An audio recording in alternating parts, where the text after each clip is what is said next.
委內瑞拉政權喺過去週末嘅轉變，將會對環球金融市場帶嚟咩影響呢？今日同大家講解。早晨，我係 AI Mark， 今日係2026年1月5日，歡迎收睇財經早餐。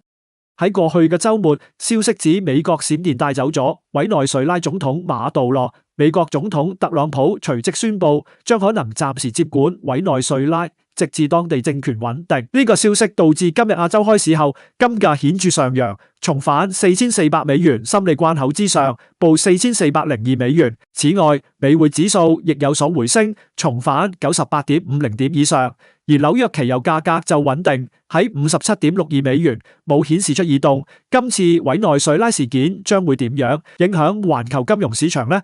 首先，今次美國推翻委內瑞拉政權嘅行動並未獲得聯合國授權，甚至連美國國會亦冇俾相應嘅授權，同當年美國推翻伊拉克侯賽因政權嘅情況存在顯著差異。因此，特朗普政府呢一個行動無疑會使到好多中小型國家感到恐懼，可能促使佢哋進一步去美元化，並轉向增持黃金作儲備。相信咁就解釋咗點解今朝亞洲市場金價顯著上升原因。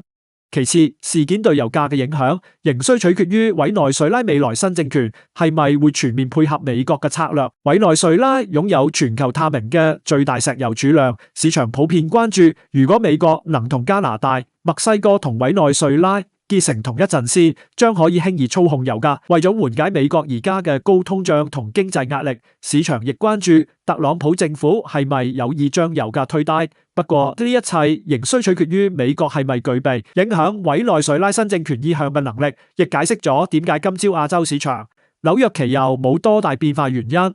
最後，對於美股嘅影響，假設美國油企能重新進入委內瑞拉開發當地油田，咁美國油股將最有可能受益。而如果全球油價下跌，將有助於降低美國嘅通脹，並為聯儲局提供更大嘅減息空間，對整體投資市場都可以視為利好因素。不過呢一切仍需觀察委內瑞拉政權嘅轉變係咪符合美國嘅期望。